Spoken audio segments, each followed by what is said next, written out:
अस्सलामु अलैकुम वरहमतुल्लाहि वबरकातुहू। आज हम शुरू करेंगे बचपन।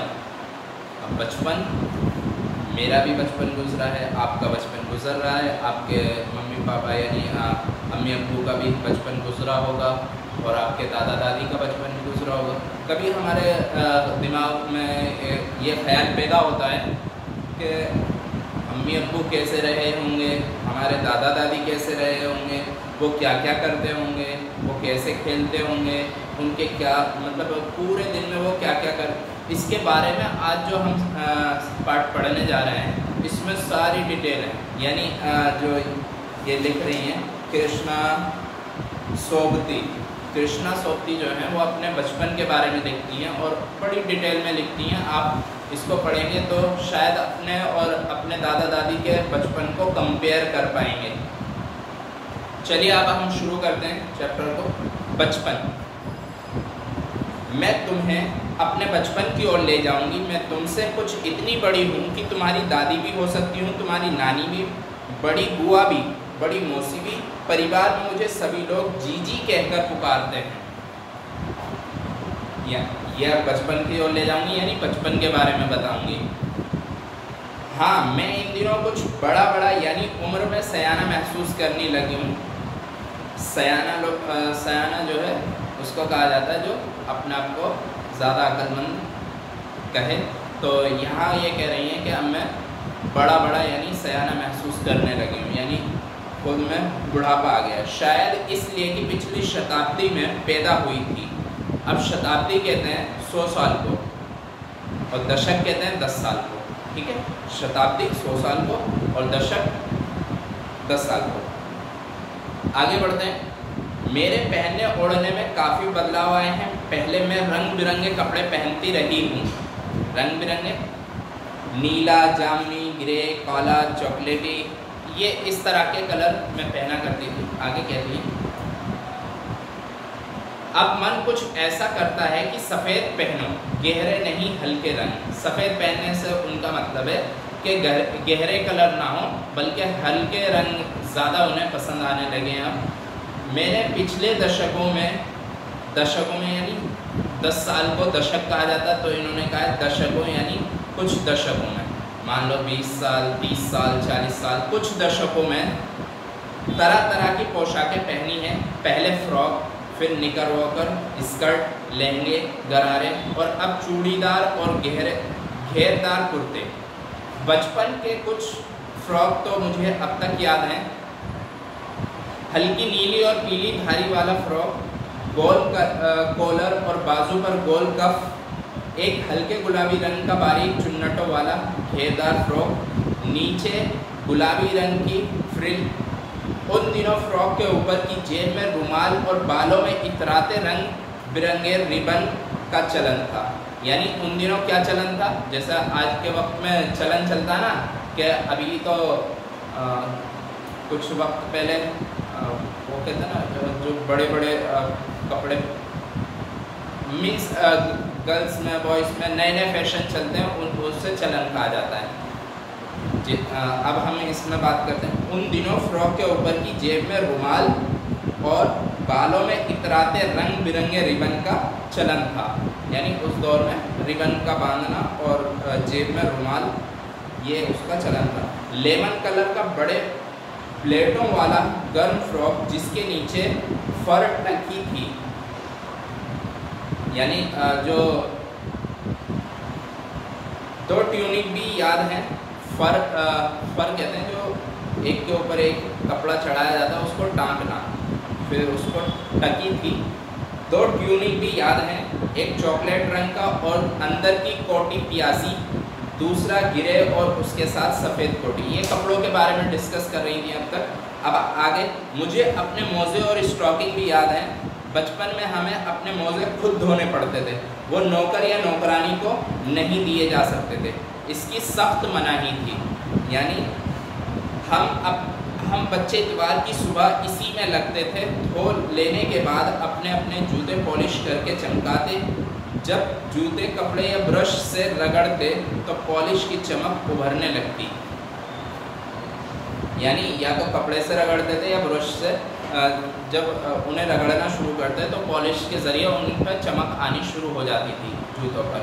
और वो क्या करते थे, कब करते थे ये काम करते थे वो, हम बच्चे इतवार की सुबह इसी में लगते थे। यानी इतवार की सुबह में उन्हें क्या करना है, मोज़े धोने, जूते चमकाने, यह उनका सुबह से ही काम होता था।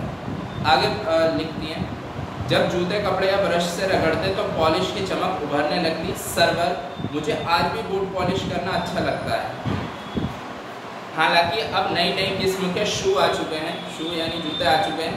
कहना होगा कि ये पहले से कहीं ज़्यादा आरामदेह हैं। यानी पहले जो आते थे उनमें तकलीफ होती थी, अब जो है बहुत आरामदायक आने लगे। जो जूते हैं वो आरामदायक आने लगे पहले के मुकाबले। हमें जब नए जूते मिलते उसके साथ ही छालों का इलाज शुरू हो जाता। यानी जब नए जूते आते तो वो छाले भी लेकर आते, वो चुभते थे। और पुराने जो है हम उसके आदी हो चुके होते थे तो वो उसकी जो मुश्किल मतलब जो चुभने वाली जगह होती थी या प्रॉब्लम करने वाली जगह होती थी वो घिस चुकी होती थी। तो इस तरीके से इन्होंने इनडायरेक्ट वे में कहा है, जब हमें जब नए जूते मिलते उसके साथ ही छालों का इलाज शुरू हो जाता। छाले निकलते और फिर उसका इलाज। जब कभी लंबी सैर पर निकलते अपने पास रुई ज़रूर रखते। रुई क्यों रखते थे, ताकि अगर छाले निकले तो उसमें लगा सकें जूतों में। जूता लगा तो रुई मोज़े के अंदर। हाँ, हमारे तुम्हारे बचपन में तो बहुत फ़र्क हो चुका है।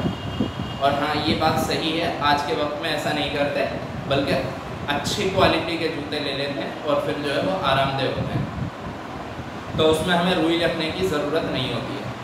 ठीक है, आगे बढ़ते हैं। जब कभी लंबी सैर पर ये हो चुका, बहुत फ़र्क हो चुका है। हम शनिचर को अपने ऑलिव ऑयल या कस्टर्ड ऑयल पीना पड़ता था। ये एक मुश्किल काम था। शनिचर को सुबह से ही नाक में इसकी गंध आने लगती।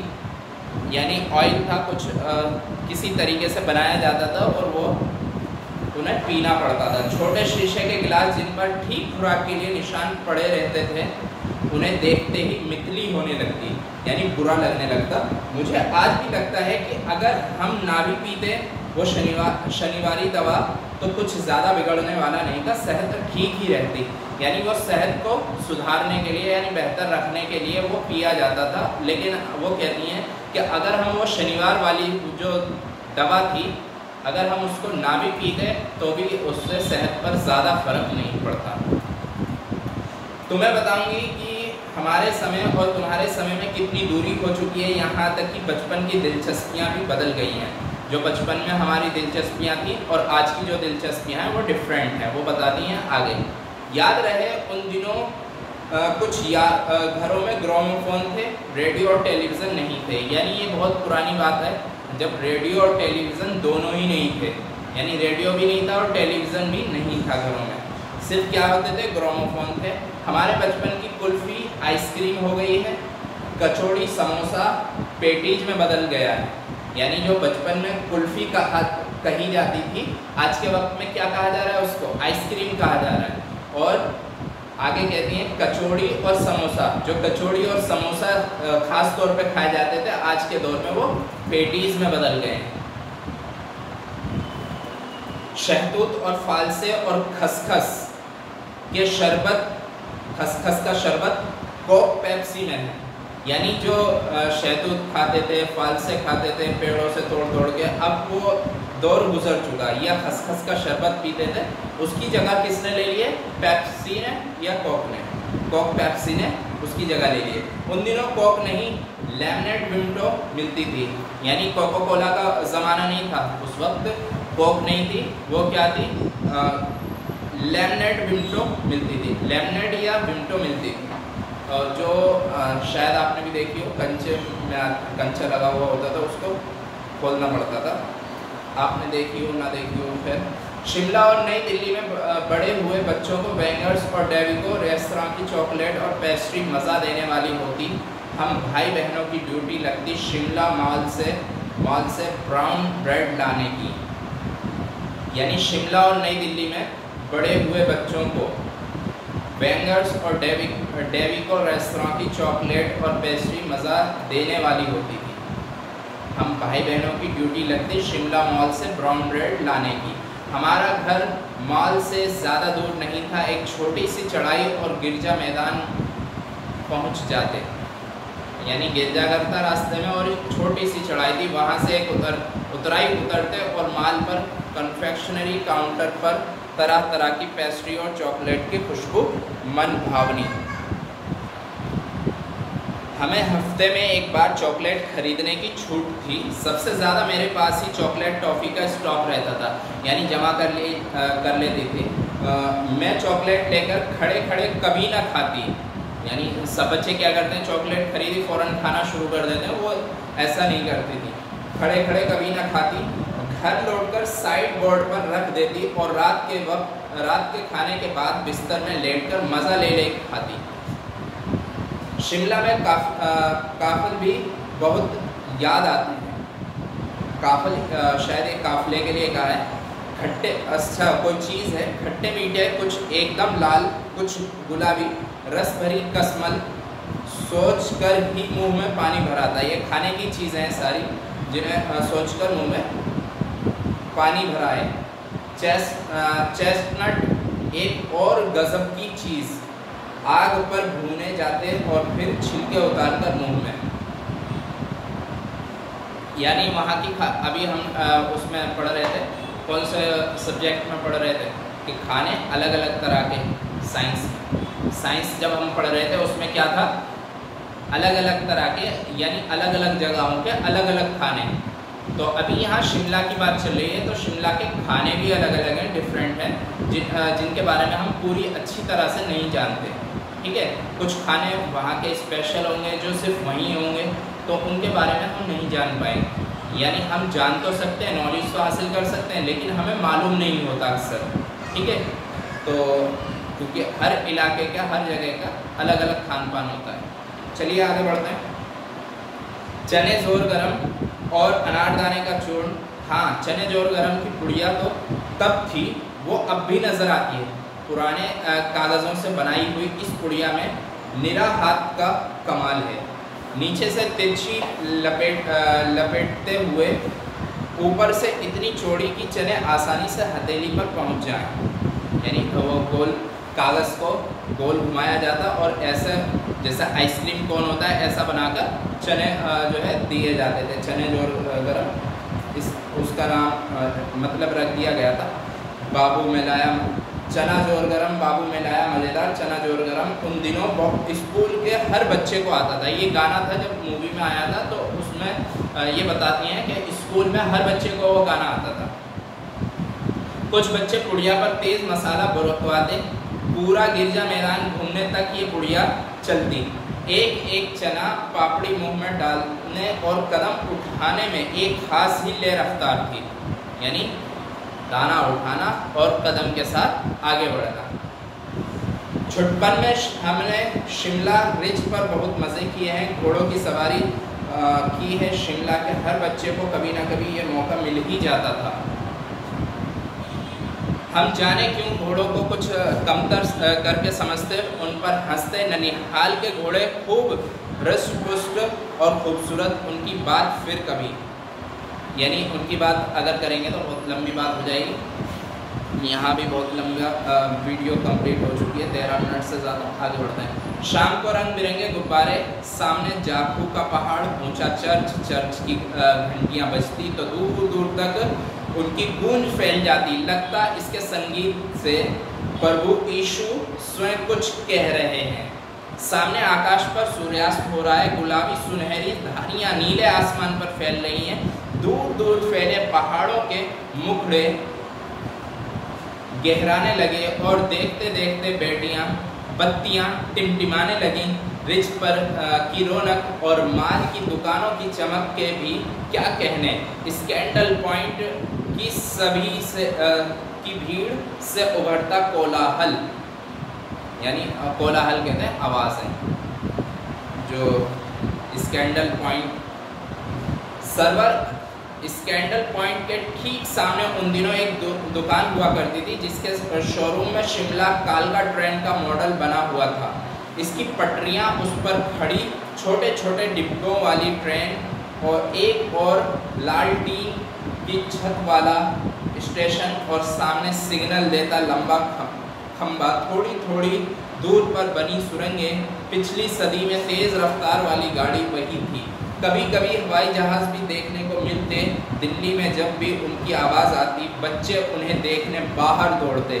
दिखता एक भारी भरकम पक्षी उड़ा जा रहा है पंख फैलाकर, यानी जो जहाज़ उड़ता था तो वो कभी कभी गुजरता था, तो जब गुजरता तो बच्चे क्या करते, बाहर निकल कर आते, भागे भागे के जहाज़ आ रहा है। अब तो अगर जहाज़ निकलता है तो कोई रिस्पांस नहीं मिलता बच्चों की तरफ से।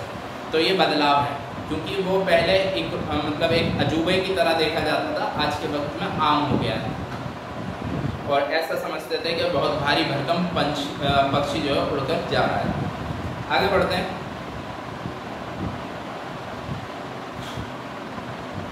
ये देखो और वो गायब। उसकी स्पीड इतनी तेज़ लगती। हाँ, गाड़ी के मॉडल वाली दुकान के साथ एक और ऐसी दुकान थी जो मुझे कभी नहीं भूलती। ये वो दुकान थी जहाँ मेरा पहला चश्मा बना था। वहाँ आँखों के डॉक्टर अंग्रेज़ थे।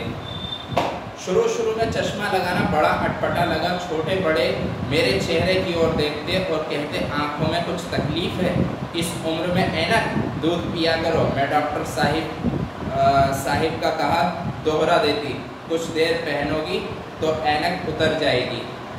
वैसे डॉक्टर साहिब ने पूरा आश्वासन दिया था, लेकिन चश्मा तो अब तक नहीं उतरा, नंबर बस कम ही होता रहा। मैं अपने आप इसकी जिम्मेदार हूँ। जब आप दिन की रोशनी को छोड़कर रात में टेबल लैंप के सामने काम करेंगी तो इसके अलावा और क्या होगा। हाँ, जब पहली बार मैंने चश्मा लगाया तो मेरे एक चचेरे भाई ने मुझे छेड़ा, देखो देखो कैसी लग रही है। जैसा कि अक्सर होता है, चचेरे भाई और भाई बहन जो मिलकर खेलते हैं। आँख पर चश्मा लगाया ताकि सूझे दूर की ये नहीं लड़की को मालूम सूरत बनी लंगूर की। मैं खींची कि मुझ पर ये क्यों दोहराया जा रहा है, पर शेर बुरा ना लगा। यानी ये शेर था, आँख पर चश्मा लगाया ताकि सूझे दूर की ये नहीं लड़की को मालूम सूरत बनी लंगूर की। और इसकी तारीफ़ कर रही हैं पर शेर बुरा ना लगा। जब वो चाय पीकर चले गए तो मैं अपने कमरे में जाकर आईने के सामने खड़ी हो गई। कई बार अपने को देखा, ऐनक उतारी, फिर पहनी, फिर उतारी, देखती रही। सूरत बनी लंगूर की, नहीं, हाँ। मैंने अपने छोटे भाई का टोपा उठाकर सिर पर रखा। कुछ अजीब लगा, अच्छी भी और मजाकिया भी। तब की बात थी, अब तो चेहरे के साथ घुल मिल गया है चश्मा। जब कभी उतरा हुआ होता है तो ये चेहरा खाली लगने लगता है। याद आ गया वो टोपा, काली फ्रेम का चश्मा और लंगूर की सूरत। हाँ, इन दिनों शिमला में मैं सिर पर टोपी लगाना पसंद करती हूँ। मैंने कई रंगों की जमा कर ली हैं। यहाँ दुपट्टों को ओढ़ना और कहाँ सहज सुभीते वाली हिमाचली टोपियाँ। ये हमारी कहानी थी। कहानी क्या थी? बचपन का किस्सा था जो कि कृष्णा सोपती ने सुनाया था। तो आज हम यहीं पर रोकते हैं और आगे नेक्स्ट क्लास में हम क्वेश्चन आंसर पर डिस्कस करेंगे। चलिए, मिलते हैं। अस्सलाम।